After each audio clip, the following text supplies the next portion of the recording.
Bonjour à tous, dans cette nouvelle vidéo on va parler des 8D matériaux. Donc je vais vous montrer le fonctionnement de la scie à ruban.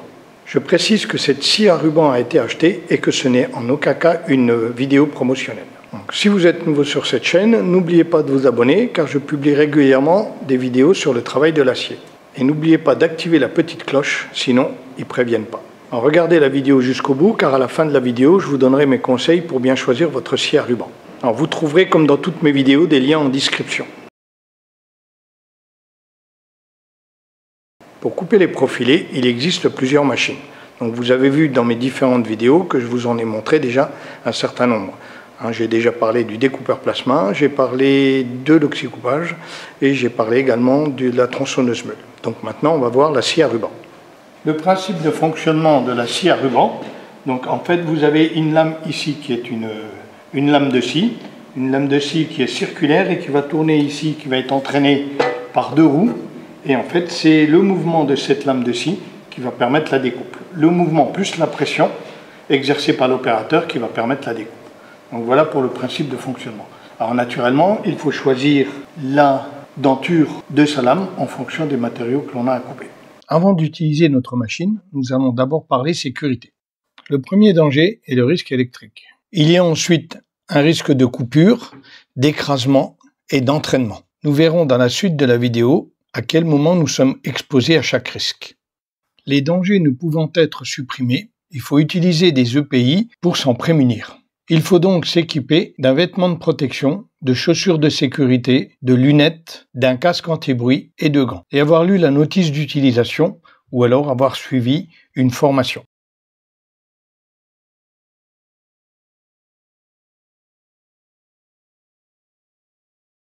On voit la mise en place de la lame. Elle est mise en place donc sur les deux roues d'entraînement et ensuite on agit sur le tendeur pour tendre cette lame. Toute cette opération de mise en place de la lame se fait naturellement machine débranchée. Il ne faut surtout pas oublier de mettre ses gants car c'est à ce moment-là qu'on risque des coupures. Une fois la lame mise en place, il ne reste plus qu'à remettre le carter de protection et ne pas oublier de retendre la lame.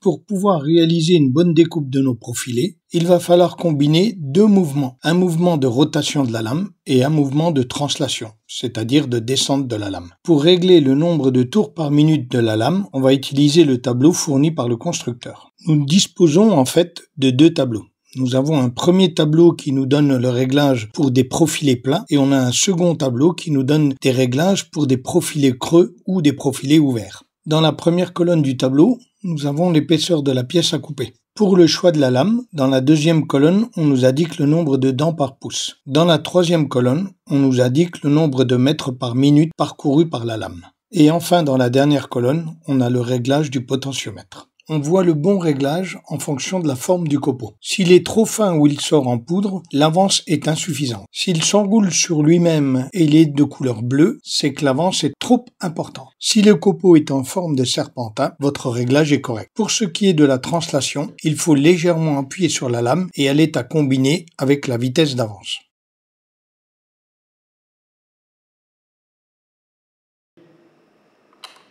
Pour l'utilisation de cette scie à ruban, donc il ne faut pas oublier de se munir de gants et ensuite de bouchons d'oreille et mettre des lunettes de protection. Donc on va venir en contact ici, au contact de la pièce, on va remonter légèrement et on va d'abord mettre un petit peu de lubrifiant à l'endroit où on va couper. Donc on met en route la machine. On attend que la lame soit bien entraînée et on démarre la coupe en exerçant une légère pression.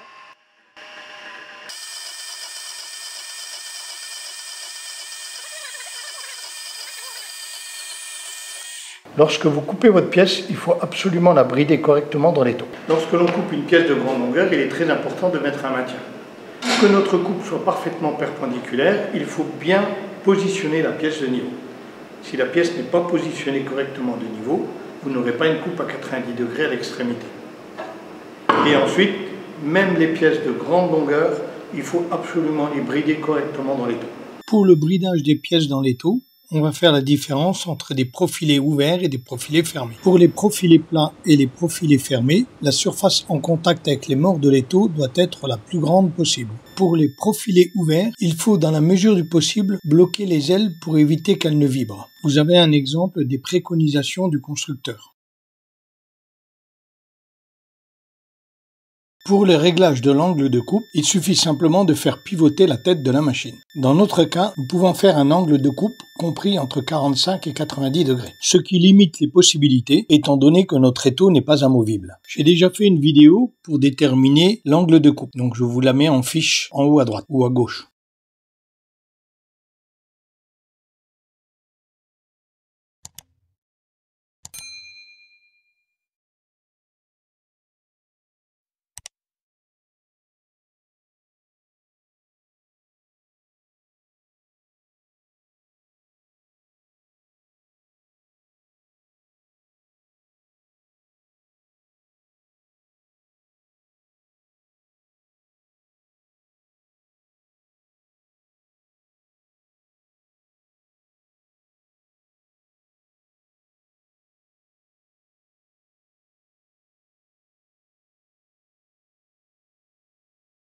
On arrive à la fin de la vidéo et donc je vais vous donner maintenant mes critères de choix.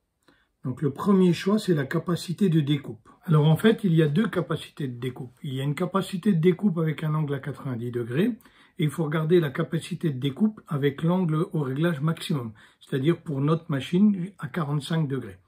Donc dans notre machine, en fait, pour vous donner un exemple, vous avez à 90 degrés, on peut découper un profilé de 100 par 100 maximum et à 45 degrés, cette capacité descend à un profilé de 60 par 60 maxi. Le deuxième critère à prendre en compte, c'est le réglage de l'angle. Donc en fait, il existe plusieurs types de machines et donc les réglages sont très variables. Nous avons un angle ici de 90 à 45 degrés. Donc nous sommes assez limités au niveau capacité de coupe. Je parle de capacité de coupe d'angle, naturellement. Donc il existe des machines beaucoup plus complètes où vous avez des coupes, où vous avez un réglage de tête de machine qui peut se faire sur la droite et sur la gauche, donc on augmente la capacité de coupe. Et vous avez d'autres machines sur lesquelles l'étau est amovible, donc qui augmente également le nombre de coupes possibles. Et enfin, le dernier critère, il faut rassembler tous ces critères dans son budget. Donc après, c'est le budget naturellement qui va déterminer le choix de votre achat. Et je ne parle pas du réseau électrique, parce qu'en fait, si vous avez un réseau à 220, vous serez limité dans le choix de vos machines. Si vous avez un réseau à 380, vous aurez plus de possibilités avec des machines beaucoup plus puissantes. Voilà, donc je vous remercie d'avoir regardé la vidéo jusqu'au bout. Moi, je vous dis à très bientôt et n'oubliez pas de vous abonner et de cliquer sur la petite cloche. À bientôt.